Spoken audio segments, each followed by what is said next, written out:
La facture, émission numéro 427. Aujourd'hui, les programmes de points récompense des cartes de crédit.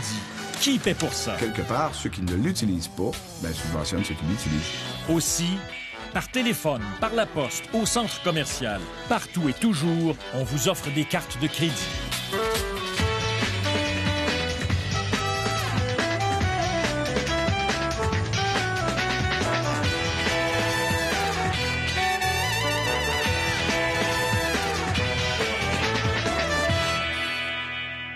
Bonsoir, bienvenue à La Facture. Dans le monde des cartes de crédit, il y a les gagnants et les autres. Commençons par ceux qui se disent gagnants. Les Mastercard Banque Nationale et les Visa RBC, par exemple, ont des programmes de points récompense pour nous inciter à adopter et à utiliser le plus possible leurs cartes de crédit. Et ça marche! Nous utilisons nos cartes de crédit pour acheter le plus de choses possible pour pouvoir profiter l'été suivant d'un beau voyage gratuit. Mais notre beau voyage gratuit, il faut bien que quelqu'un le paye, non? Qui le paye? Vous, moi, tout le monde, quoi.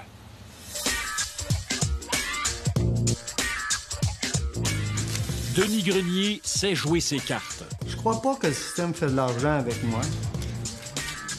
Je pense que les bénéfices que j'en retire sont beaucoup plus grands que ce que je paye. À part 21 et 29, s'il vous plaît. Il profite au maximum des programmes de récompense offerts par des cartes de crédit. On fait l'épicerie avec des cartes de crédit, je paie mon essence, mes réparations. J'utilise aussi, c'est nouveau, mais la ville de Blainville, où je demeure, permet l'utilisation de la carte de crédit pour payer son compte de taxes. Alors, tout ce que je peux payer par carte de crédit, je le fais. Denis Grenier n'accumule aucune dette sur ses cartes de crédit. Pour lui, une carte de crédit, c'est uniquement un outil de paiement. Et avec chaque achat, il accumule de précieux points Air Miles ou Aéroplan. Comme beaucoup d'autres, il est devenu un chasseur de points. Moi, j'aime voyager. Alors, on a été en Europe 2 fois. On va y retourner en 2008. J'ai aussi offert à des amis des billets d'avion. Plus ça va, plus les gens utilisent la carte, puis plus les gens utilisent la carte, bien, plus ça nous coûte cher. Et ça devient un frais financier quand même important pour l'entreprise. Guy Chèvrefils administre plusieurs épiceries métro possédées par sa famille. Les programmes de récompense des cartes de crédit coûtent une véritable fortune à son entreprise. Et dans la dernière année, dans nos 5 magasins, les frais de carte de crédit ont monté jusqu'à 285 000 de frais de carte de crédit que nous devons absorber. Alors qu'il y a 6-7 ans, on n'avait pas ce genre de frais-là. Il y a 6-7 ans, ça pouvait représenter combien? Je me souviens que la première année que les cartes de crédit ont été acceptées dans le magasin, écoutez, je pense qu'il y avait des frais de 30-35 000 Très peu de gens le savent, mais pour le commerçant, la carte de crédit est le mode de paiement le plus coûteux et de loin. La Banque du Canada a calculé que pour un achat type de 36 $, le marchand paie en frais 19 cents si le client paie avec une carte de débit. Pour le paiement comptant, la manipulation de l'argent coûte quand même 25 cents au marchand. Mais pour la carte de crédit, c'est au-delà de 3 fois plus, soit 82 cents. Le client, actuellement, qui vient ici, qui profite de sa carte de crédit intelligemment, bien, c'est sûr que lui, il est gagnant là-dessus. Mais en bout de ligne, c'est sûr que c'est les consommateurs qui vont payer tantôt. Jacques Nantel est un expert en commerce de détail. Pour lui, il est clair que les commerçants ne peuvent absorber seuls ces frais de transaction. Beaucoup de marchands vont vous dire « Non, mais je ne refile pas le pourcentage à mon client. » Peut-être pas de façon systématique, mais c'est à peu près comme dire « Je ne refile pas les frais d'électricité, je ne refile pas l'éclairage dans le magasin au consommateur. » Mais je dirais à terme, c'est sûr que le consommateur va payer puisqu'on s'arrange pour avoir une marge bénéficiaire qui soit confortable. Et plus le montant de votre achat est élevé, plus ça coûte cher aux marchands. Contrairement aux cartes de débit qui imposent un tarif fixe, les cartes de crédit exigent un pourcentage du montant de la transaction. Au Canada, la moyenne est de 2 % selon le Conseil du commerce de détail. Ça veut dire que pour une épicerie de 100 $, le marchand doit verser 2 $ en frais. Et si vous achetez un ordinateur de 1 000 $, le paiement par carte de crédit coûte 20 $ au marchand. C'est pour cette raison que les concessionnaires automobiles refusent la carte de crédit pour l'achat d'une voiture. La question est en grande partie, est-ce que les consommateurs qui paient directement ou indirectement ces frais-là en sont conscients? Et est-ce qu'ils ont suffisamment est-ce qu'ils en ont suffisamment conscience pour éventuellement avoir le bénéfice à changer, à opter pour d'autres modes de fonctionnement? Où vont ces frais? Une infime partie de ce 2 % sert à financer le coût réel du réseau électronique de cartes de crédit. Mais la part du lion, près de la moitié de ces frais de transaction, paye les programmes de points récompenses et le marketing visant à maximiser l'utilisation des cartes de crédit. Vous avez une industrie qui a énormément de frais qui sont pas nécessairement, qui contribuent pas à la transaction. Comme beaucoup d'entre nous, Denis Grenier profite des programmes de récompense sans savoir que ces avantages ont un coût élevé. Mais pour moi, ça l'est toujours gratuit. Okay? J'ai pas de doute que le 2 % environ de mes achats, que j'en retire probablement plus que ça en avantage de tout ça. Que vous ayez une carte de crédit ou pas, que vous ayez un système de fidélisation par points ou non, vous allez payer. Alors, à quelque part, ceux qui ne l'utilisent pas, bien, subventionnent ceux qui l'utilisent, c'est clair. Les frais de transaction de cartes de crédit ajouteraient 4,5 milliards de dollars par an au prix des marchandises achetées au Canada. Pour une famille de 4 personnes, ça veut dire près de 600 dollars payés en plus. Choqués par cette réalité, certains marchands comme Morty Grower de Microbytes ont décidé de se battre. Chez lui, il y a 2 prix. Les clients qui paient comptant ou par carte de débit déboursent 2 % de moins que ceux qui utilisent leur carte de crédit. Quelle raison j'ai besoin de subsidiser des autres personnes? J'ai besoin de recevoir les bénéfices de qu'est-ce que je fais. Et si je paye pour mes achats en comptant, je pense que j'ai le droit de recevoir une récompensation pour ça. Les compagnies de cartes de crédit n'aiment pas que l'attention de leurs clients soit attirée de cette façon sur le coût de l'utilisation de leurs cartes. Elles interdisent aux commerçants d'appliquer une surcharge aux clients qui paient avec une carte de crédit. Pour moi, ça, c'est comme une dictatorship. Il me dit qu'est-ce que je peux pas faire dans mon magasin. Morty Grower a donc contourné l'interdiction en offrant plutôt un rabais de 2 % à ceux qui paient comptant et par carte de débit. Le rabais, ça, vous avez le droit de le faire. Oui. Oui, je n'ai pas le droit de charger en plus pour accepter les cartes de crédit, mais j'ai le droit de faire un rabais. Vous ne le sentez pas, mais c'est la guerre entre les commerçants et l'industrie des cartes de crédit. Les banques émettrices de cartes de crédit sont très agressives. Elles ciblent les commerces, comme les épiceries, où la carte de crédit est moins utilisée et offrent plus de points récompense aux clients qui y utilisent leur carte. Juste l'année passée, à cette année, on a regardé dans notre données bilan, puis une augmentation de 10 % d'utilisation de la carte de crédit. Alors, 20 % de notre clientèle, maintenant, achète leur commande d'épicerie avec une carte de crédit. Dans les autres types de commerce, c'est près de 50 % des clients qui paient avec la carte de crédit.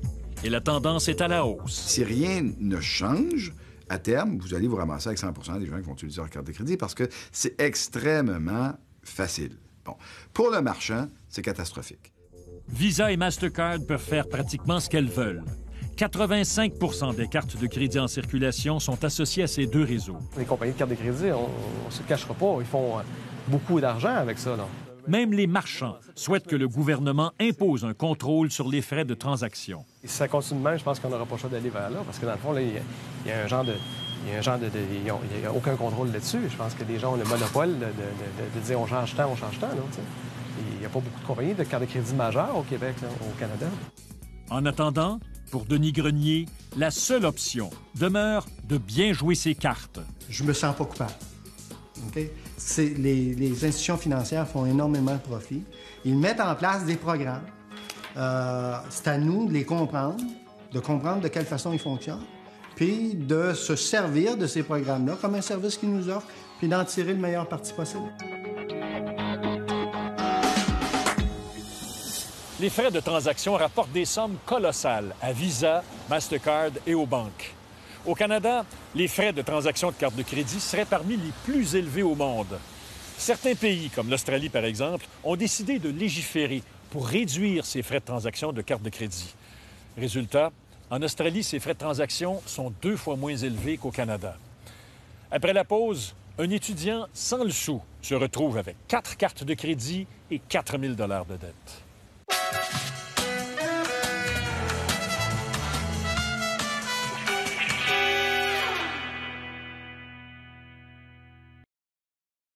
Savez-vous combien les Canadiens possèdent de cartes de crédit? 86 millions. C'est près de 3 cartes de crédit pour chaque homme, femme et enfant. Pardonnez tous ces chiffres, mais sachant que près de 3 Canadiens sur 10 s'endettent sur leur carte de crédit, est-ce vraiment nécessaire d'avoir autant de cartes?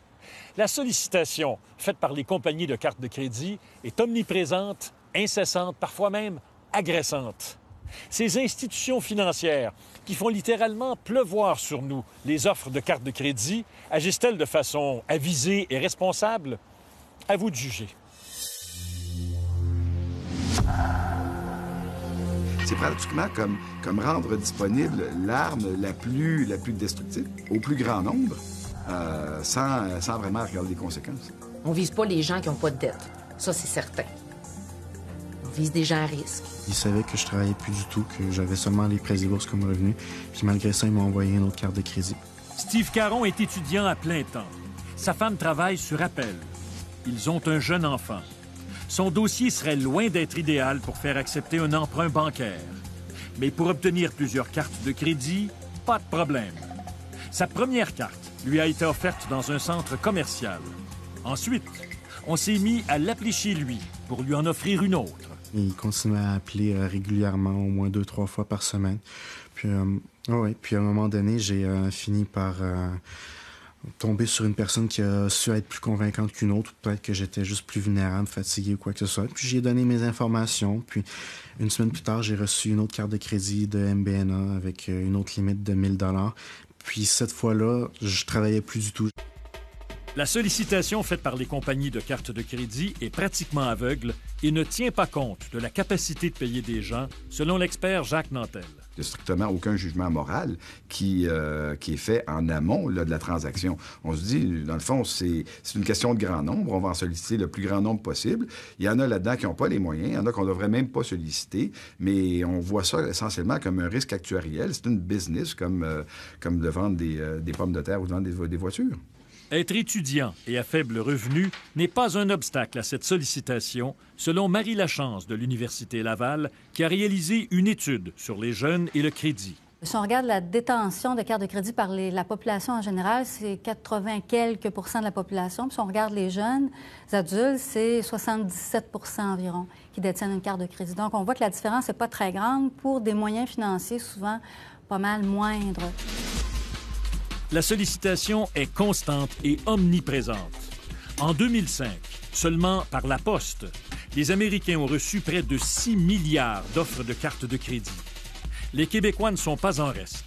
Isabelle Thibault conseille chaque jour des gens endettés jusqu'au cou avec leurs cartes de crédit. Il y a une vraiment importante sollicitation. Juste par courrier, les consommateurs considèrent recevoir 2,8 offres de crédit par mois. C'est énorme. Une des méthodes de sollicitation très fréquentes, c'est l'offre de transfert de solde à bas taux d'intérêt. Les compagnies de cartes de crédit s'arrachent littéralement les clients déjà endettés sur la carte de crédit d'un concurrent. Si j'ai avantage à transférer un solde, c'est probablement parce que j'ai déjà un solde, donc que je suis endetté. Ça s'adresse à des gens sur la corde raide. C'est clair. Et dans ces offres, on va jusqu'à vous dire... Même si vous détenez déjà une ou plusieurs cartes de crédit, n'hésitez pas à accepter celle-ci. Steve Caron a mordu à cet hameçon. C'est vraiment juste tout beau avec notre carte. Vous allez accumuler des points, puis votre taux d'intérêt va être réduit, puis vous allez avoir un bon crédit, vous allez être capable de rattraper les dettes que vous avez sur vos autres cartes. Mais bon, Finalement, le scénario ne s'est pas déroulé de cette façon. Vous en avez combien de cartes de crédit, à vous deux? Avec ma femme, on en a 4 en tout. Si jeune, vous avez 4 cartes de crédit. Oui, c'est c'est environ 4 000 $ de dette sur des cartes de crédit. Chaque mois, Steve Caron et sa femme paient en intérêt seulement près de 200 $ sur leur carte de crédit. Mais en plus, ils doivent payer d'autres frais. C'est quoi le 35 $ qu'on voit là, qui s'est ajouté? C'est les frais de dépassement de la limite de crédit. Hein. Même s'il fait son paiement minimum, l'ajout des intérêts chaque mois finit par lui faire dépasser la limite de crédit de ses cartes. Et ce dépassement entraîne une pénalité. Il y a un temps que j'avais des frais de dépassement sur mes 3 cartes. Ça pouvait totaliser combien? Ça a totalisé entre 110 et 120 $. Seulement des frais de dépassement. Ouais. Ça, ce n'est pas des frais d'intérêt. C'est une pénalité parce que vous dépassez la limite de crédit. C'est ça. 120 $ par mois. Oui. Ça fait 1 200, 1 300 $ par année, ça. Oui. Comme vous le voyez, malgré toutes ses dettes, malgré ses difficultés de paiement, Steve Caron est un excellent client pour l'industrie des cartes de crédit. Ceux sur lesquels on fait de l'argent, les consommateurs sur lesquels on fait de l'argent, ce sont ceux qui s'endettent, mais qui ont malgré tout suffisamment de conscience pour payer à terme, qui vont rembourser, mais qui vont payer beaucoup d'intérêts. Steve Caron est maintenant conscient qu'il a accepté beaucoup trop d'offres de crédit pour les moyens qu'il avait. Au début, je me pensais un peu plus fin que le système, puis être capable de toujours repayer à tous les mois. Mais ça devient trop une tentation quand tu es habitué à utiliser ta carte couramment, puis la repayer à tous les mois. Ça devient plus... on le voit plus comme une dette après un certain temps, puis je le voyais vraiment comme un pouvoir d'achat. Puis il y a tout le temps, quand tu te promènes, il y a tout le temps un solde, puis que tu te dis tout le temps, « Ah, si j'aurais l'argent, ça serait la bonne occasion. » Mais tu sors la carte de crédit. Selon nos experts, tant qu'on laissera les compagnies de cartes de crédit se livrer une guerre sans limite pour s'arracher les clients, il y aura de plus en plus de Steve Caron. Les émetteurs de crédit se disent « t'es capable d'en gérer 3, t'es capable d'en gérer 4 ».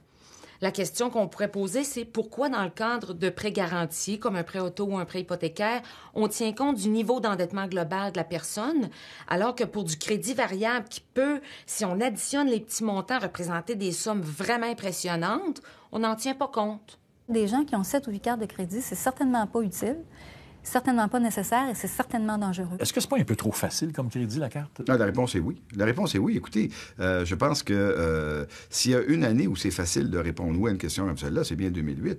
Je veux dire, si on se ramasse dans le marasme économique dans lequel on est en ce moment, c'est parce que le crédit a été largement trop facile.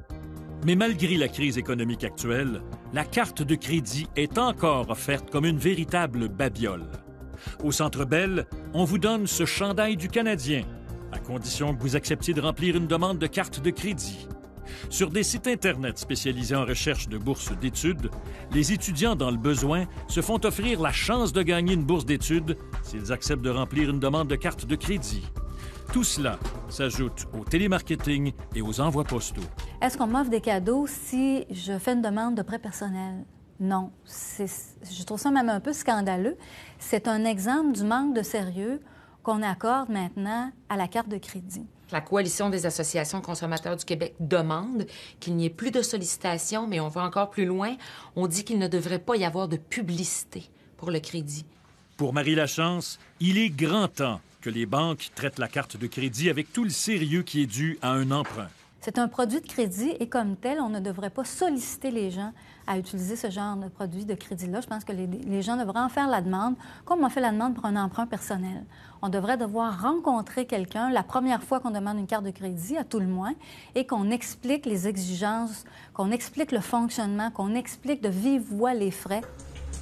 Maintenant, quand Steve Caron va magasiner avec sa femme, les cartes de crédit, elles, restent à la maison. Et chose certaine, dans ses plans d'avenir, il n'y a plus de place pour 4 cartes de crédit. La seule façon qu'on réussit à avoir le bout du tunnel présentement, c'est qu'on s'est dit que celle qu'on paye le plus de frais, le plus d'intérêts, c'est celle qu'on paye. Les autres, on fait juste le paiement minimum, puis on essaye de ne pas regarder les frais et les intérêts, parce que c'est trop décourageant autrement. Mais c'est ça, on se concentre sur une carte à la fois. Une fois qu'elle est payée, on la coupe, puis c'est fini. On prévoit en garder vraiment juste une par nécessité.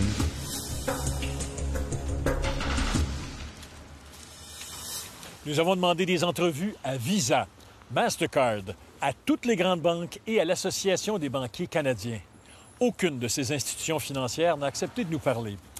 Faut-il encadrer la sollicitation et même aller jusqu'à l'interdire? Chose certaine, c'est ce que demandent des associations de consommateurs qui voient tous les jours des gens endettés sur leur carte de crédit. Tout ce que je peux vous dire là-dessus, c'est que le gouvernement du Québec devrait se pencher sur l'ensemble de la question du crédit d'ici l'an prochain.